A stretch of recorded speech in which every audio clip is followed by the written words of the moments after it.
Recording has started. Thank you and welcome everyone. And with this, we convene the Strategy Committee meeting of Access Health Connecticut. Marcin, I wonder if you could please do a roll call to ensure that we have a quorum. Yes, Mr. Chair. Steven Hernandez. Present. Grant Ritter. Present. Paul Philpott. Victoria Veltri. Hello, I'm here. Good afternoon. Thank you. Good afternoon. Paul Lombardo. Here. And CC Woods. Here. Thank you. And Mr. Thanks, Chair, Mark. there's no public comment. Great, thank you for that. And if we could please also have the members of the Access Health Connecticut staff introduce themselves. Good afternoon, James Michel, the CEO of Access Health Connecticut. Tony Crow, Chief Operating Officer at Access Health Connecticut. Good afternoon, Daryl Jones, Finance Director at Access Health Connecticut. Good afternoon, Susan Rich-By, Director of Legal and Governmental Affairs at Access Health Connecticut.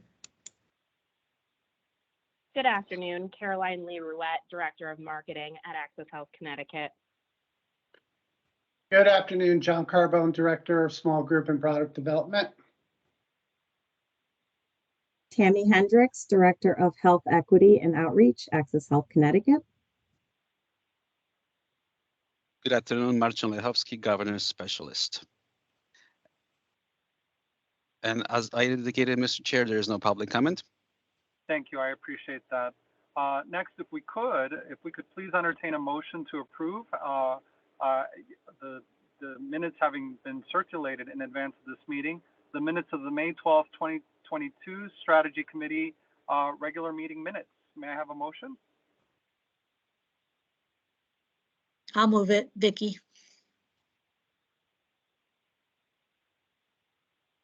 There a second? Second, CC Woods.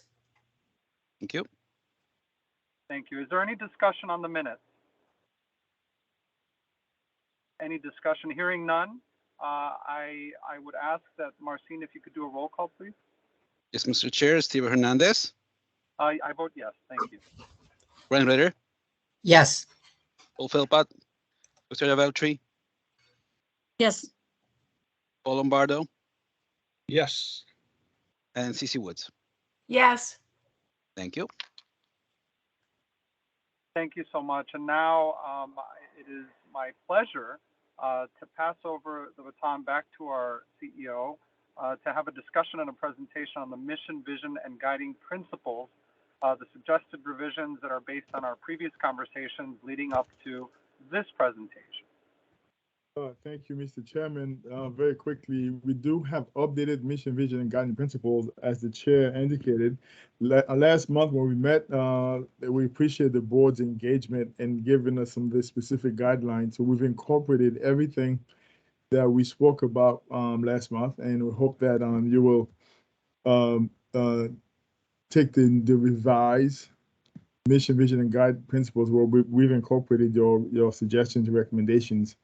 So that we could, if there needs to be more conversations, more revisions, so be it. But we do recommend that I'm going to ask Caroline Lee Ruette to present these the updated mission, vision, and guiding principles. And again, if there are further discussions, further revisions, we're more than happy to incorporate them. Caroline. Thank you, James, and thank you, everyone. Just like James had mentioned, there was some really thoughtful feedback provided to us on behalf of the first set of revisions we presented to you. So we're happy to share, again, how we've taken that feedback, applied it with you today. So we're going to begin with that mission. And to remind everybody, this is where the company is right now. And you can go ahead and advance the slide, Marcin. Thank you. So one of the things that we talked a lot about was the term affordable, and that used to appear here in the mission statement. There was a lot of talk at our last meeting about how that word is kind of difficult to define. It's a little bit subjective. Now, our intention with including the word affordable here, as it always has been in our mission, was really to explain our role at Access Health CT in providing Connecticut residents with affordability through well-informed plan designs and certification, right? That's the role we play as it relates to the actual cost of care. That's really where our powers end. However, after careful consideration of this feedback on the word affordable, and then also looking at what else is in this mission statement, we see that phrase that give them the best value, right? And that pays homage to that same reason why we were including the word affordable, but in a better way. So our suggestion here is simply to remove that word. And then also later on, you're going to see some words that we've changed in red text. That's really just to provide some visuals, right? If we've added something in or changed it based on our feedback. And one of the things that was in this mission before too was health plans instead of health coverage. We also talked about maybe products, right? Health coverage products. But there was talk still about how Medicaid and CHIP are programs, right? Not products. So we decided that potentially the best way to provide some revisions here based on what we previously presented was the term health coverage. So now the mission would read, to decrease the number of uninsured residents, improve the quality of healthcare, and reduce health disparities through an innovative, competitive marketplace that empowers consumers to choose the health coverage that give them the best value. So I'm going to pause there. Again, the two things that we debated last time was the word affordable, which we've removed, and we've replaced health plans with health coverage. That said, there could be other things, looking at it again, that you're interested in discussing. And so I want to make sure that we pause and allow room for discussion here again.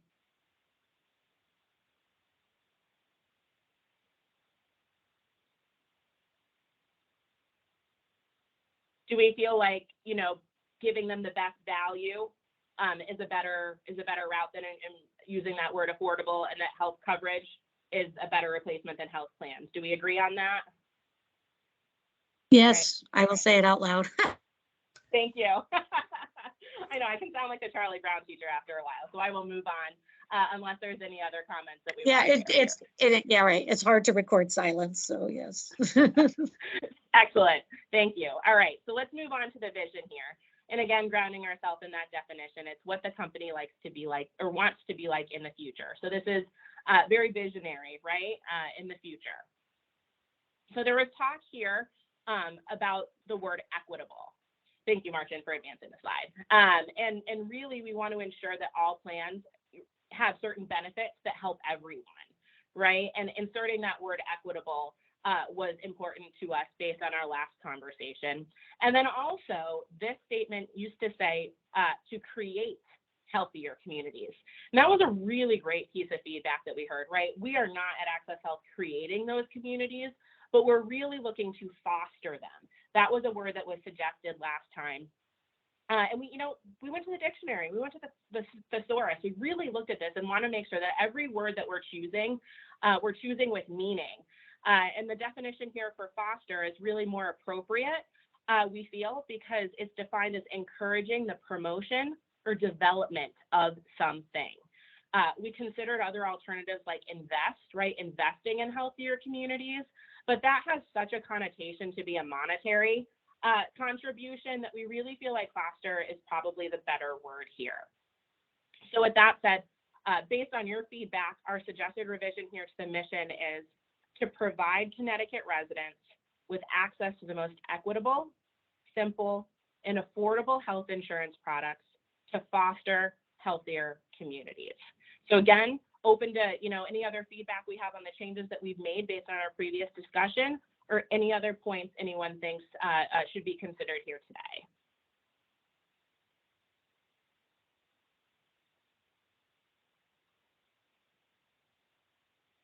All right, hearing none, maybe we can move on. Anybody else? I'm sorry, go ahead. Maybe that was just feedback for me. Okay, we can go ahead and then advance now to the principles. Thank you, Martin.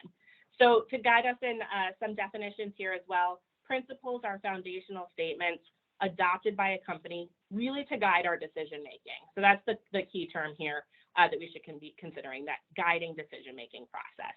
You can go ahead and advance the slide, please, Martin. Excellent.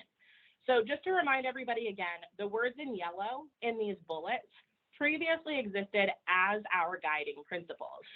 We found that, a lot of these terms could be a little bit ambiguous, very similarly to that discussion we had in our mission about the term affordability. And so we wanted to make sure we put some more meat on the bones here to be more specific. And so what we've done is we've created the 4 new principles here, really just providing some meat, and then added a 4th, right, which is all about seeking values-based input from employees. And we'll go into these in a little bit more detail in the next couple slides so we can talk about them one by one. Go ahead and advance the slide, please, Martin. Thank you. Okay, so the first one here, provide Connecticut residents with an exceptional consumer experience, promoting accessibility, integration, and health equity for all. Now, we've defined accessibility and integration. We went through that without any edits last time. So I'm going to focus our attention on really that last bullet, health equity for all. Again, there was great discussion about why we had the word unjust in this definition as we presented it to you last time. Really what we meant by that word unjust was the original intention was to pay homage to the work in progress, right, that we're doing to extend access to healthcare to the undocumented population, right? That's a work in progress. It's not done, but that's really where we were getting at with the word unjust. But through consensus, really on our last meeting, we decided that that word did not appropriately accomplish that intention. And it would be better to keep this more simple and streamlined simply with the removal of that word. So health equity for all would be now defined as work to address longstanding disparities in access to healthcare in Connecticut that influence health outcomes. Really, it broadens it, right? And makes it, more specific because any disparity really truly is unjust, right? As we discussed last time. So we can certainly go back to the original, high level principle or any of the words that kind of have some definitions here in terms of accessibility, integration, and health equity for all. I'm curious if there's any more comments here or if we feel like this is an adequate adjustment so that we can move forward.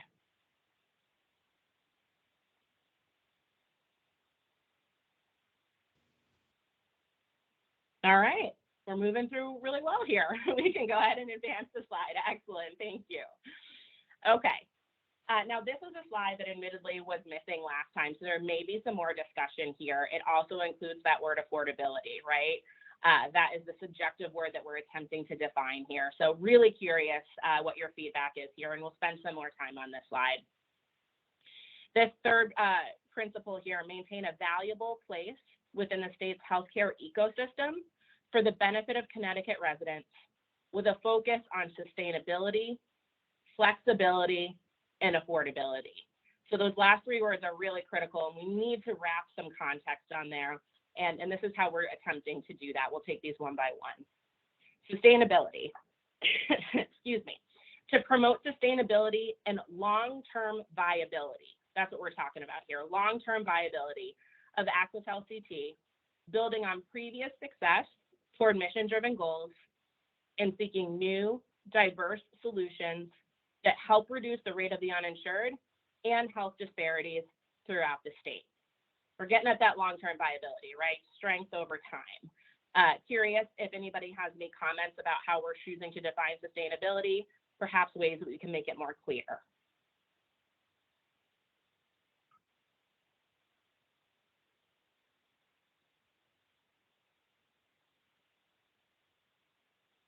All right, we'll move on here to flexibility.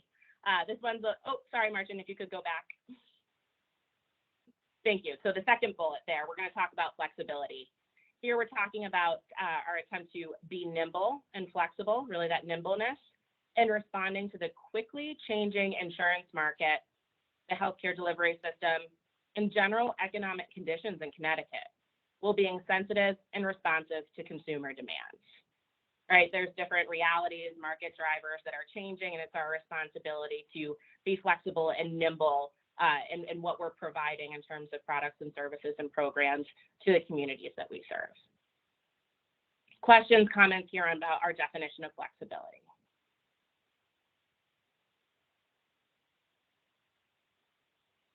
All right, we'll move on. I think there may be some more discussion here on affordability.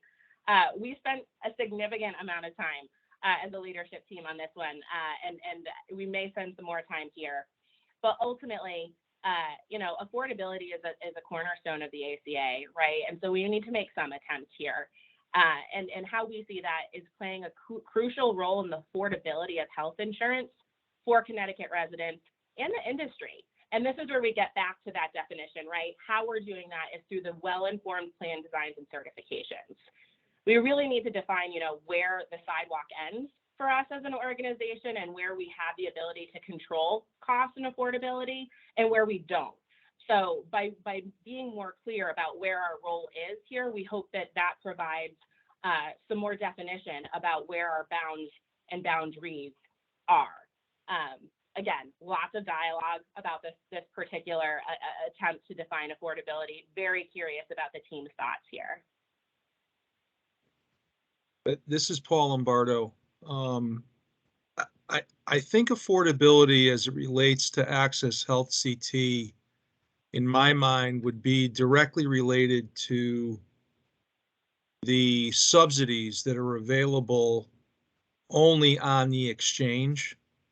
I think that plays a big part in this. Where I struggle with affordability is Access Health CT can't, at least to my knowledge, and James, you can tell me, or your staff can tell me if I'm wrong, you can't change the cost curve. The exchange can't do that. There's other spokes of the wheel that have to work on that. Vicky's agency and the providers and the carriers together have to work on that. So I think affordability to me as it relates to Access Health CT would be related to the subsidies that are available. I'm open for more discussion on what other opportunities Access Health CT has to affect affordability. So, Paul, I think as we say in what's in front of you, the plan designs, I think we could have a marginal impact on plan designs when we are looking at the out-of-pocket costs, right? But even that, to a certain extent, is driven by the federal government in the cost and the calculator. So again, we do have a little flexibility, but mostly on the fringes. But you're right. Where we could be most helpful to our customers, the fact that we're the only place where you could get advanced premium tax credit so that it's affordable for you on a monthly basis. I would also, I guess I would offer also, maybe the way to play it also is that you have a role in covered CT, you have a role in, that kind of effort to make healthcare more affordable for people. So it is the subsidies, but it's also the awareness, administration, or the the ability to help people get enrolled. Exactly. The awareness, making people aware that what's available to them, so that health insurance is more affordable than some believe that it is. A lot of folks, we know from our own data that some Connecticut residents, they don't even apply because they think it's not affordable. They don't even try. So saying that's more of a communication and outreach. So you're absolutely correct, Vicki. We do have a role to play in getting people access to affordable health insurance. And maybe one of the areas we also talk about also is that as new programs are created either through the federal government and the state, we will work hard to make sure that the outreach effort get to the people that it needs to get to, so they could purchase affordable health insurance for them. So we'll work both of those. We'll adjust and take a more expansive look at affordability to incorporate APTC. Yeah, and I think maybe operations too, James, right? Because you're having to operationalize a program around affordability. But I mean, that may be hard to say, or maybe for people to understand. But you know what I mean? It's like we're running the program through Access Health. People are coming on through Access Health, right? So you are the doorway. to Again, this again, affordable product. right. Again, Vicky, whether they're Medicaid or HPB or health insurance purchases, as far as we're concerned, they are all Access Health customers. All right. So making health coverage available to Connecticut residents. So it's a much more expansive look at what do we mean by affordability. Okay.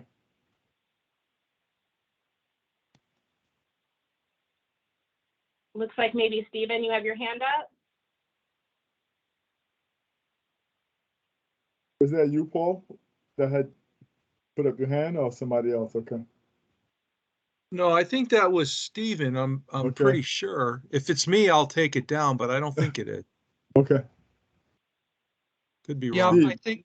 I think so the only thing that I would add is that insofar as we play a role in really being a leader in advocating for affordability across sectors and how it is that we leverage our own membership, I think that's important to understand. Okay. Good. I made a note of that. Thank you. Excellent. So I think, like James said, we can take this feedback, really revise that definition of affordability to broaden it and come back to this group. But I know this is a sticky wicket, so I want to make sure that everybody has an opportunity to provide some feedback if they have any. Anybody else have anything that they wanted to provide here before we move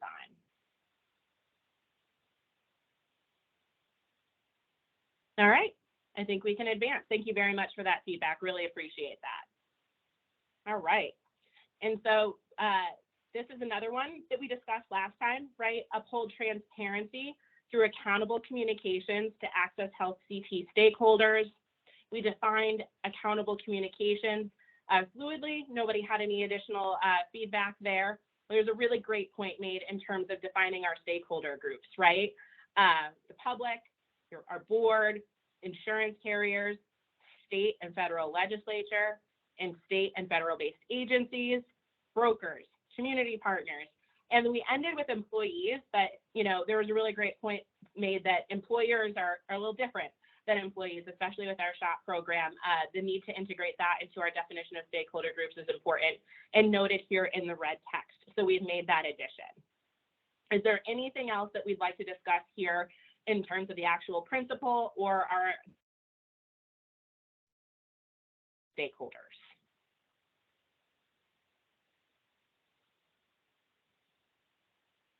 Not so much. All right, our last slide here before we move on to our next topic. This is the last one that we've made, right? This is, excuse me, very new, but important for us, especially as we've evolved as an organization, matured, developed these values that guide everything that we do, right? And that's what business principles are. They guide our decision making.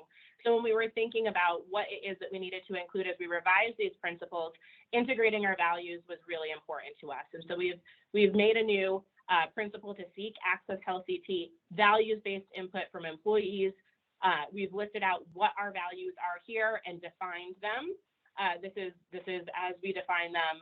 So really, it's just about making sure that we agree that this principle is what we need to include. And last time we did come to consensus there, but as we review again, want to make sure that we feel good.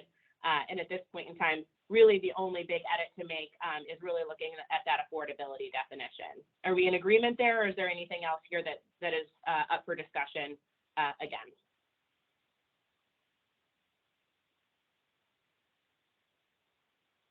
Good. I would hope not, at least for this one. These are our values, really important. They guide our decision making. So I just want to thank everybody again for your attention.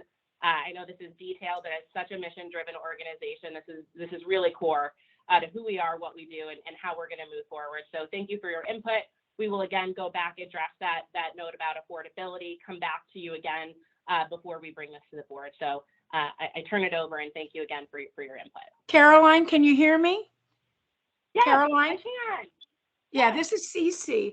I just want to underscore what Paul said under the affordability and somehow work in there that we're also providing information on available financial assistance or the tax credits or other programs or something that would capture that we're going to give you information about affordability. Absolutely. Okay, good Thank enough. you. Thank you. Thank you. All right. Yeah, I we'll like do what that. Paul said, but a little bit of an expansion there. Noted. The Okay. information aspect of that. You got it. I would just like Thank you, to jump in just for a second. I would defer to James or Mr. Chair if we are going to hold two votes today regarding mission and vision and guiding principles. Yeah, I don't think we're ready to vote yet because we have to go back and make some more revisions. Again, obviously these are our principles, our mission and vision, so we want to make sure we get them right with the committee's full input. So since we have some additional changes, we'll go back with the changes and come back to the committee. Again, this is not something we want to that needs to be rushed through. Obviously, we want to make sure we take our time and incorporate everybody's input, and so that we have a finished product that everyone is on board with and very proud of before we take it to the board. Again, this is not time sensitive, so we have the luxury of time to make sure it's right, because we have to live with these for a long time to come.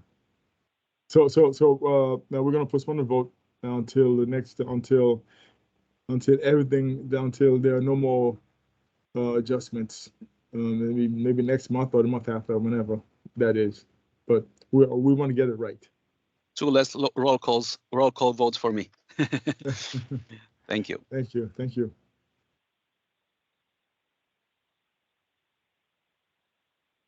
So I'm going to ask Tammy to give an update on the Broker Academy. As you know, last week, Wednesday, Thursday, and Friday, the three classes, in-person classes, took place. Very successful. But I'll let Tony. I don't want to steal Tammy's thunder. Tammy. Good afternoon, everyone. Tammy Hendricks, Director of Health Equity and Outreach. So nice to see you all today. I am so excited, and I know I don't sound that enthusiastic, but I have a little sore throat. But I'm so excited to report that we had a very successful launch of the Broker Academy last week. Our in-person classes were held on June 1st, 2nd, and 3rd, as scheduled, of course. Kaplan provided 3 wonderful instructors that were very engaging throughout the 3 days. And all the locations really were just well set up. And it was just great to be a part of the community college setting. So in total, we had 71 students across all locations. Attendance stayed consistent, right? Happy to report all the students that started the course completed it. There's been an adjustment to the number of students that passed the class exam. So we've actually had 70 students pass the class exam. John is working with one student now to get them through the materials and any extra help that they would need. But very impressive class test average of 86.9. This is for the New Haven location. We're still working on the averages for the other locations, but it will be very similar from what I've seen in the Hartford and in Bridgeport test scores. So more to come on that, but very, very impressive. The students were very engaged, and we'll share some more pictures as we go on in the slides. So right now we're on to the next. The team is now working on the next steps to get the students scheduled for the state exams when they're ready. Of course, they have access to the study guides and practice tests on the portal, which they will have access to for 6 months. But of course, we're encouraging them to sit for the state exam as soon as possible while the information is still fresh. The team is also working on the mentorship portion of the program. We have agencies already interested in participating. So we're looking to finalize that group of mentors, hopefully by the end of the month. Giving us some extra time to recruit more agencies. So more to come on that, but very, very exciting stuff. We really pulled off quite a great program, if I don't say so myself, last week. I'll pause here before I move on to the next slide. And James, feel free to fill in if I missed anything. Tammy, can you talk a little bit about just very quickly about the videos, the presentations we had, folks who spoke. Yeah, I have that on the third slide. Okay, I'm sorry. Okay, That's all right. jumping too far ahead. We could go on to the next slide, Martin.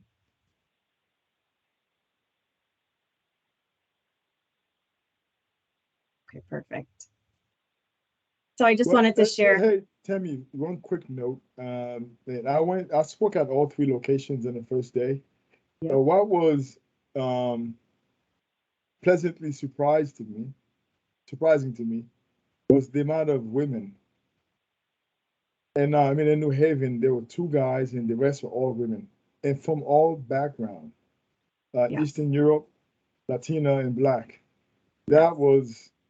Again, this profession, particularly currently, is mostly white men, right? So it's good to. I think I was very pleasantly surprised to see the diversity of the candidates, and they all live in the greater New Haven, greater Bridgeport, and greater Hartford communities.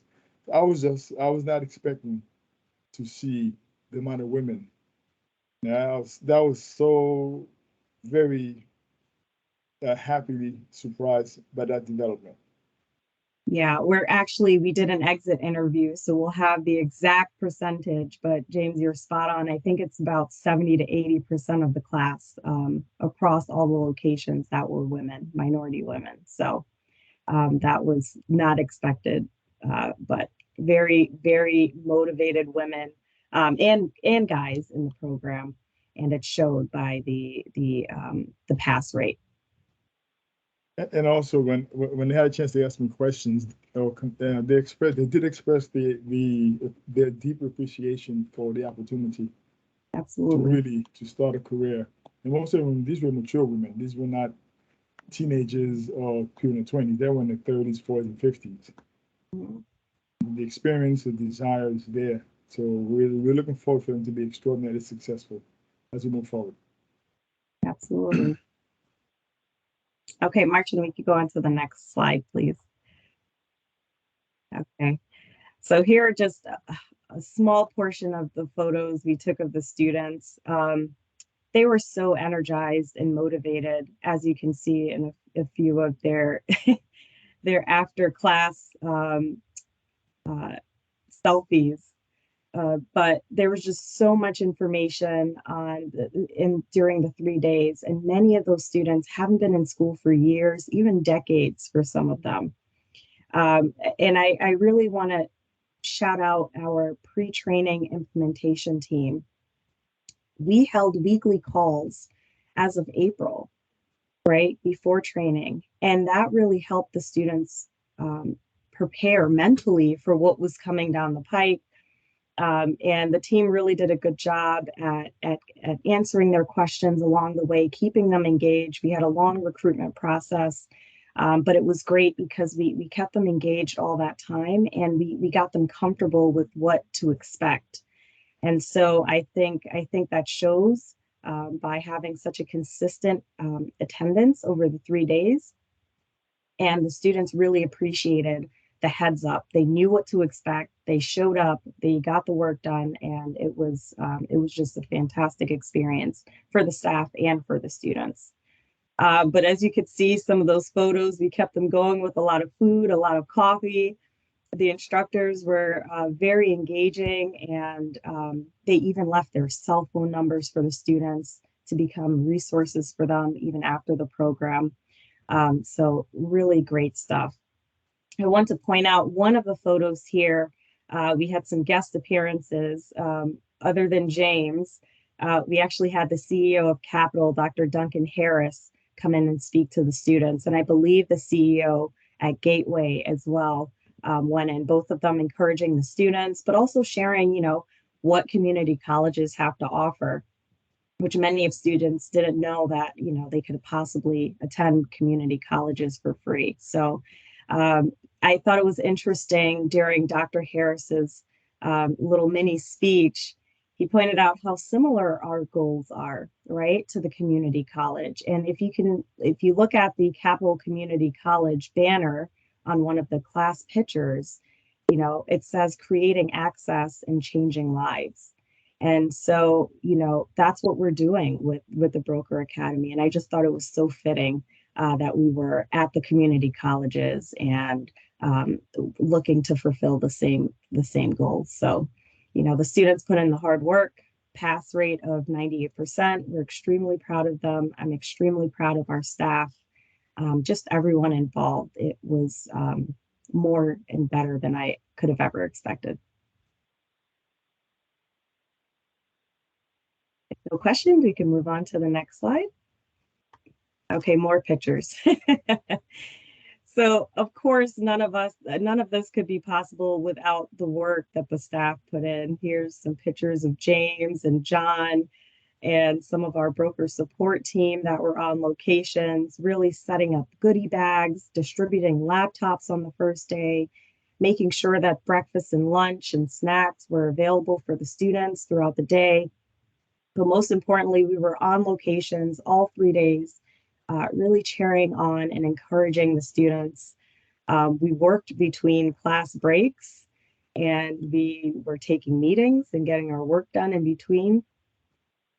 But our team really did a huge job setting this all up, making this a success across multiple departments. We showed up at every location every day. Even our IT staff showed up at the locations to help. And it was so rewarding for them to see the results of their hard work, right? Getting all the laptops ready and seeing the students utilizing the laptops and helping them through training. But we also want to thank our key speakers, right? They recorded some great welcome videos for our students. We were able to play them on each day of class. A welcome video from Governor Lamont, of course, Commissioner Andrew Mays. Ted Doolittle did a wonderful video, and we also had representatives from both Anthem and Connecticut present welcome videos to the students. So these videos were well received by the students and staff, and we really appreciate their support throughout the process of standing this program up and seeing it come to life over the 3 days. All I had. James, if I missed anything, feel free to jump in. No, I think that's great. The other, the instructors were very supportive of, Yeah. of the effort. That, I mean, I think they were extra enthusiastic about delivering the material because they were so pleased with the effort that we put forth in creating a program to create a more diverse broker community. And within Connecticut, because most of the classes, when they have these instructions, they're not used to having such a diverse student body in front of them. So they were really fired up to make sure these students are successful. So we'll stop there. If you have any questions or comments, we're happy to take them in.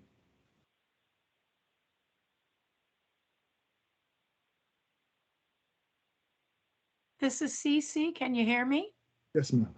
This makes it all worthwhile to go from concept to fruition and to have such a high pass rate and enthusiasm on every level. So congratulations once again. This really makes us all feel great.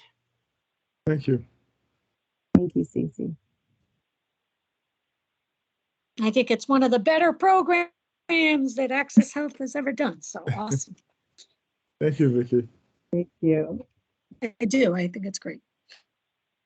We all got a little emotional at the end as we see them coming out and they're passing, they're happy and excited. It was truly emotional for me. This was like the birth of a baby, right? You know, you planned all of this, you saw it grow up, and it's like they're graduated. It's just really, really great to see it come to life. And we have more work. But we have a solid group of students that are motivated, and I know that they'll make a huge difference in their communities. They are very, very much engaged, and I'm really looking forward to seeing how they progress throughout their careers. So definitely more to come on this. It's just the beginning. This is great. Thank you so much. And I'll tell you, this is a prime example of how health and wealth are so intimately connected, and how we can do both, and we can invest in both. And this is, and I have to tell you, I am as touched by it as you are. So thank you so much. Thank you very much, Steve. Okay. So we have a brief update on the subsidiary, where we are, and more important, where we're going. Tony. Thank you, James. Following the Broker Academy is not easy. Because this meeting's recorded, I don't want it on record anywhere that I think Tammy hit it out of the ballpark, but she really did. But she'd never let me forget it if I said it publicly, so I won't do that. What we're talking about here is we've presented some Gantt charts to you over the last few meetings as far as a timeline for the subsidiary. What we want to do is start showing you some of the work that has been put into the business plan that will be presented to you folks, and then if you approve, it will be presented to the entire board. So if you could go to the next slide, please, Martin. So Stephen had a very timely comment 2 minutes ago when he said the bond between health and financial security. It's everything. And so we're giving you a very high level reasoning behind the subsidiary here today. And that you start off with, why do you want to do this? What's this all about? Well, we're calling it the need. And Martin, if you could advance the slide. Thank you. So we're stating the obvious. We know that, but the link between poverty, poor health, and a shortened life expectancy is well established. And a lot of that has to do with fiscal stability. Now, what we want to do with the subsidiary is help the working poor, and there are different definitions of working poor as far as income levels and that sort of thing. But basically, these are the folks that are working hard every day, trying to put food on the table, pay the bills, and one little blip in their life, and everything is thrown off kilter.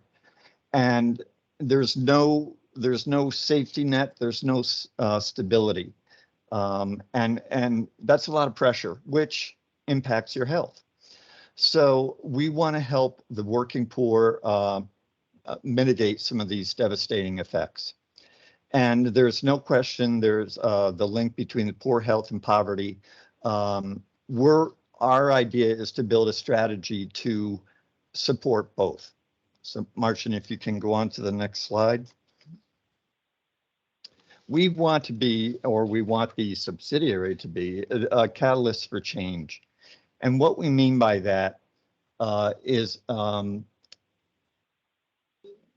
the last slide probably defines it best, but we've been, that's okay, Martin, you can go on to the next slide. We can, thank you. We are about to enter our 10th open enrollment. We know these folks very well. We've been in the neighborhoods. We've made partnerships with dozens of organizations throughout the state, and Tammy's team is strengthening those relationships. But we've worked hard at it. We've also worked hard with brokers to establish that relationship. And there's no better example of how we can help these folks by the students of the Broker Academy. They will be a tremendous help to us in reaching folks with other products and services that are designed for them to give them some stability so that not everything is dependent on either one income or one step away from a catastrophe in their family. So next slide, please.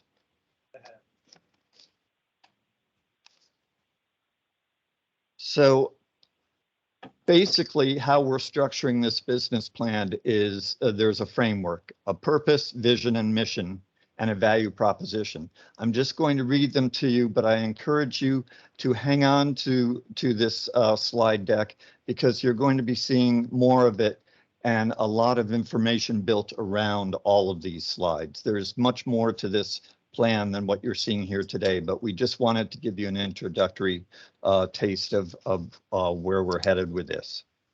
So next slide, please.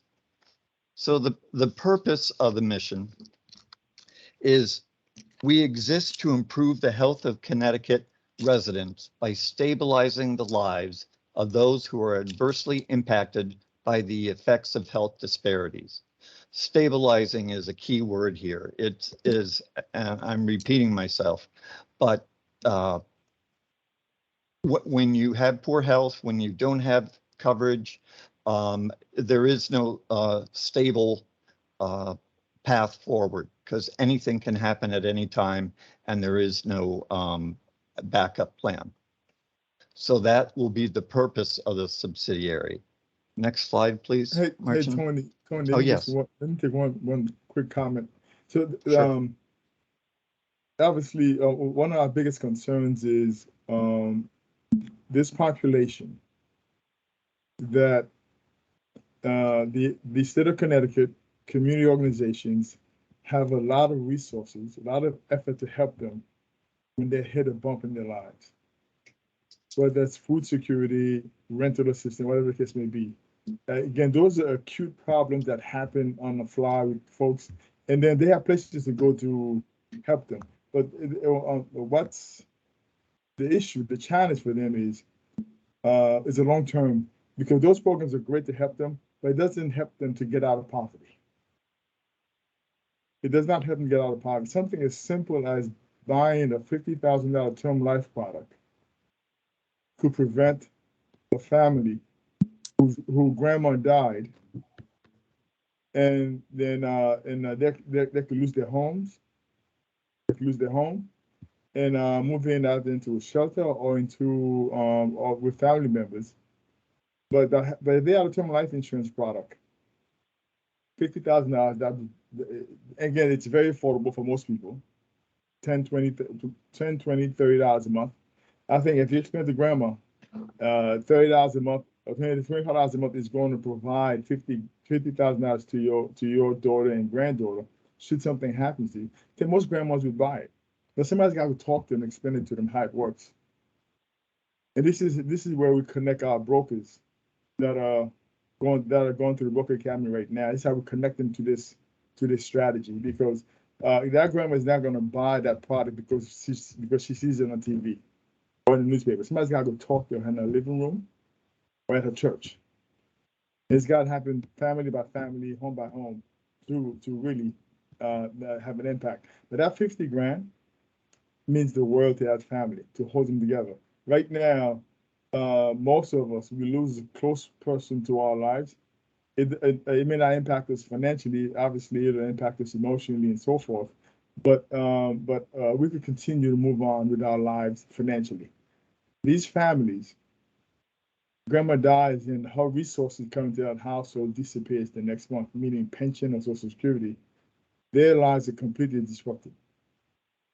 So this is why right now we're not aware of any long-term strategy to help people, to help that family pull themselves out of poverty. We think this is where we could add a lot of value. And we are going to work with local financial services companies, insurance companies, banks, to design products and services specifically designed for that population. Right now, these banks, insurance companies, and other financial services companies, they're not creating anything at all for these families. They are completely ignoring them. So this is where I think there's an opportunity to really make a difference. Because we have a concentration of that population in our system. Both Medicaid and QHP purchases are close to 1 million people. So, Sonia, I'm sorry for interrupting. Go ahead. No, that's fine. Martin, next slide, please. Because James hit it right on ahead, it's perfect timing for this next slide. This is the subsidiary's vision, a healthier state where the cycle of multi-generational poverty and resulting health disparities has been disrupted. Multi-generational poverty is the key phrase here. It's a cycle that goes on. And there, James is right. There are programs, great programs that are there for the short term, but who knows what's going to happen with the American Rescue Plan. But you look at the unemployment insurance, you look at the removal of the 400% ceiling on the FPL in the health insurance. Those are all great, but they may expire soon, and it doesn't help anyone in the long run. So what we're trying to do is, we know there are programs in place to help the immediate. We want to be there for the life, for the entire span of our customer. So next slide, please. So our mission is to make available, as James described, to make available health-related and financial products, services, and supports for Connecticut's working poor who have been ignored and overlooked, by bringing together purpose-led entities to foster social change. We're trying to break that chain of that multi-generational poverty. And that is that will be our driving mission as we launch this endeavor. So next, thank you. So basically, next slide is good, Mark, thank you. So this is just a repeat of what James just said and what I just said. There are a lot of programs and policies in place, which is great, but there isn't a more sustaining strategy out there. And we think we can help fill that void. We think we can reach the right people with right methods. And it would, our sole purpose is to produce quality products for them. This isn't some quick buck scam that we're going to be selling them. These will be genuine. They will be simple. They won't have bells and whistles, but they will be there for them when they need it. So we have this vision for Connecticut. We have a lot of partners that we can leverage to reach folks, to help convince them, to help explain some of these challenges. Well, they know the challenges, but solutions. And we want to bring some peace of mind to more people, to more residents in Connecticut that are living day to day. So that is the end of the slides that I had, but this is the core mission behind the subsidiary. We are building financial models around it. We're building an executive summary to put all of this into a readable fashion in 1 or 2 pages. But we're also relying on this the survey that we did about 1.5 years ago. So we have the data. We know where they live. We know their incomes. And now it's time to do something with that information. So I'll pause here to see if anyone has any questions. So, Tony, very quickly, to put some framework around the discussion, the subsidiary will be completely independent of Access Health, with its own resources, its own dedicated staff. Great job today. So it will not have any. Yeah, it went good. Hello? It will not have any impact right? at all. Somebody's talking. I'm not sure who. So again, the intent is to have it will be a completely independent, self-sustaining organization from the very start. Now we know that this population is currently being ignored, because I believe that the margins, a lot of companies may think that they cannot make enough margins on this population if they design any products for them. We think that because of the concentration of customers we have within our system, and a properly designed products that meet their need, what they are right now, which is nothing extravagant and priced for them with the proper value.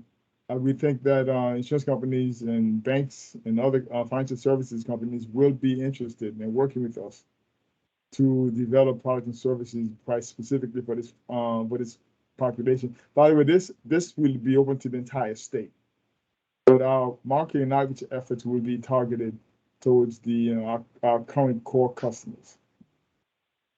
A lot more to come on this. We're still evolving. Just want to share this with the committee as we move forward. And again, we're going to come as we evolve, get more information, have the plan finalized. We'll come back to you with more detailed updates so that everyone's comfortable. Then what we're going to do, how we're going to do it, and more importantly, where we're going with it. Any questions at all or comments?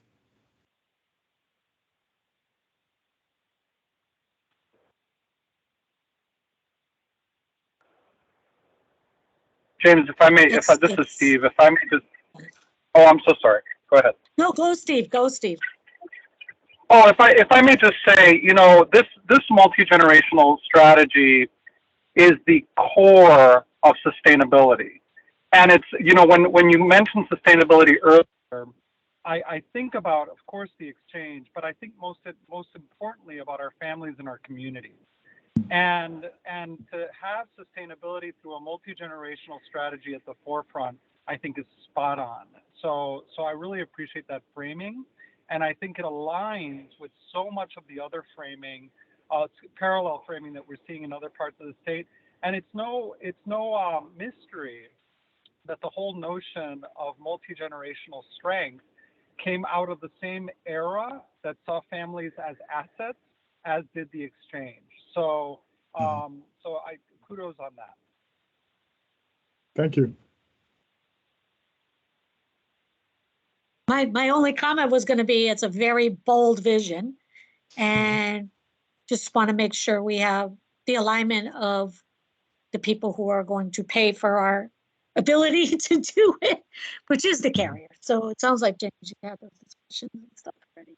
Well, no, what, Vicky, again, we are working on the financial model as we speak, and I have seen the first and second drafts, and I've asked some questions, and so we're going back and looking at it. We want to make sure it's realistic, but it'll be financed for fees, not to our carriers. Fees we would earn from products and services that would be offered through. Again, this would be almost like a similar an exchange, a platform where our brokers would go out and market and do outreach and make it available to the population. Currently, right now, there's no product and services available to them. Even if they're wanting to do something, they don't have anyone to call to get access. Right, so they would have access to people that we've been trained, and then they would have, and those folks would have access to product and services that are designed specifically for that population. But again, we're talking about term life or life insurance products, and the other area is also Medicare Advantage products, because right now, Vicky, I think we mentioned in the past about 10,000 of our current customers every year morph into Medicare. Right, and if you pick the wrong product in Medicare, it could be very expensive for you.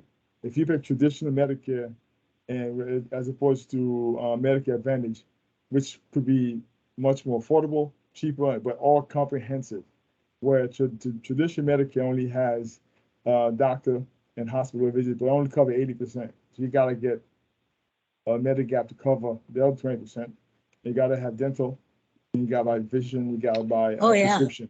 Right. So, but the only thing I'd worry about with that one, James, is just to be careful, because a lot of these people could end up affording, or could end up eligible. I don't know if anybody from DSS is on, but could end up eligible for Quimby or Slimby, or the programs that actually help people pay for co-pays and all that other stuff. Yeah, Vicky, if they were on. Yeah, we're exploring stuff. We're exploring things, and that certainly is part of the conversation we're having. This is what's out there that we need to make people aware of, so they pick the best product and services for themselves. Make it affordable, realistic for them. So right now, if you don't pick a plan, Medicare, you will default into a traditional Medicare.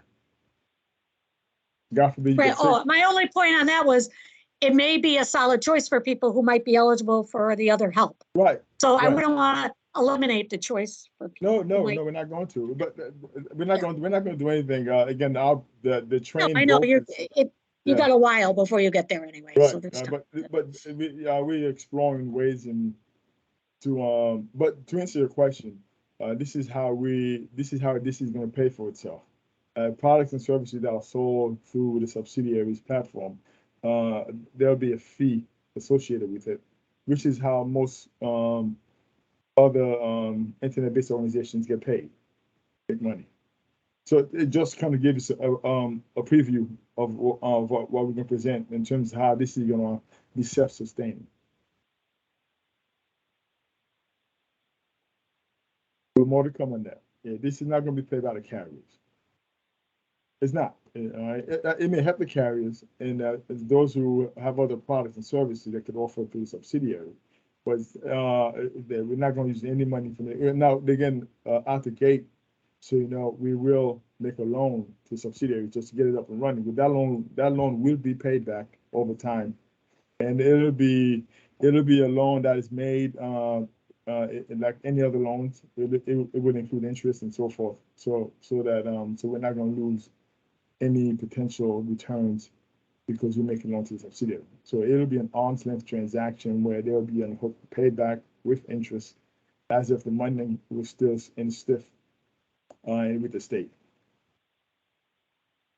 And yet we're working through all that, the different financial models. So when we come back, when we're ready, we'll come to you. It'll be well thought out and projected going forward. But the intent here is we're not doing this to make money. We're doing this it's self-sustaining, but more importantly, to help interrupt that vicious cycle of poverty that every decade it gets bigger and bigger. Because right now, when you think about DSS and Access Health, between the two of us, we have close to 1 million people. About a third of the state's population. One of the richest states in the country, about a third of its population is dependent on some type of federal or state program to help them get through their everyday life. And that's not saying a lot about what we're doing to disrupt poverty in this state. So we think this would be helpful in starting a process of helping people to pull themselves out of poverty. But this is a long-term strategy because there are a lot of short-term efforts there to help people when they hit a bump in their life. This is more about how do we help people pull out of poverty by giving them access to information, access to product and services that could sustain them, especially when they hit when they hit a bump in their lives, like somebody dies. That should not disrupt you economically for the rest of your life. But if you have a life insurance product, it certainly would at least remove that part of the pain you go through when someone very close to you that you were dependent on for your everyday economic needs, you're part of that equation. If they pass away, you shouldn't your entire economic life should not be disrupted because of that. Because we have products and services now to plug that hole, but those folks, they don't have access to it. Something as simple as that, because they have a really measurable impact on maybe 5, 10 years down the road. So that's where we're coming from. So a lot more to come on that as we move forward.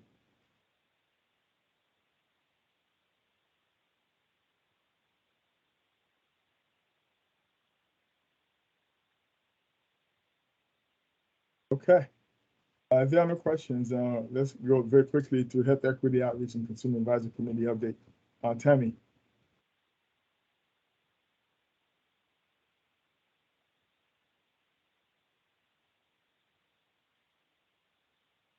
Sorry about that.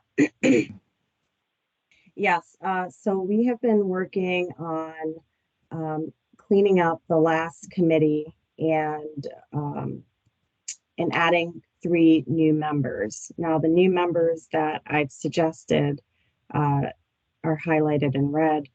Karen Siegel, who is the Director of Policy and Health Equity, Director of Policy at Health Equity Solutions. She's a fierce advocate in the community. Giselle Carletta McDonald, who is the Executive Director at Project Access, who is currently a navigator. And Leslie Greer. Vicki, we reached out to Leslie and she has agreed to be a part of the committee. So we're looking forward to having her here. James, is there something else you'd like me to cover? No. We just want to make sure the committee is aware of the progress that we're making. We have been in continuous discussions with Ted.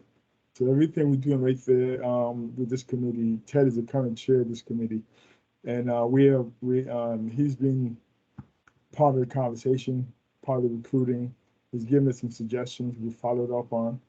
But the 1 through 4 are original members of the committee, going back 7-8 years, and they all have agreed to continue to be on the committee. But we're adding 3 more, so we have a total of 7 on the committee. If all works out well, the board has to approve the new members, and the old members who are no longer on the committee, the board has to accept them coming off the committee. So once this is all set, we'll probably have our first meeting with the committee sometime in September, after the board has approved them. So maybe the 3rd or 4th week of September, this committee may have its first meeting. Okay.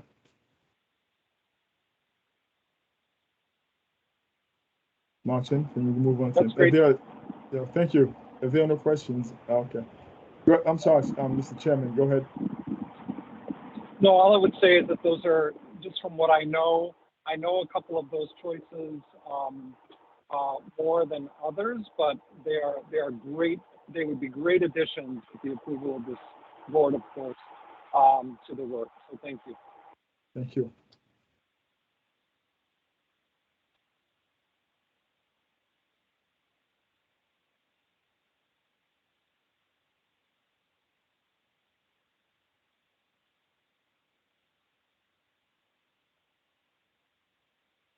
Mr. Chairman, are we?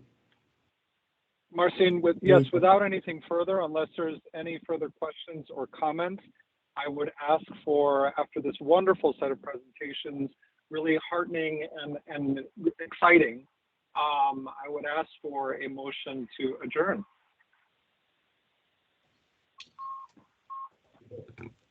So move, Vicki. Thank you, Vicki. Do I hear a second? All seconds. Thank you. Thank you, Marcin. If you could please do a roll call. Theo Hernandez. Yeah. Brian Ritter. Yes. Paul Philpott. Rosaria Beltry. Yes. Paul Lombardo. Yes. And Cece Woods. Yes. Thank you. Thank you all very much. Take care. Bye-bye. Thank you. See you next week. Yeah. Yes. Thank you. Bye-bye. Bye all.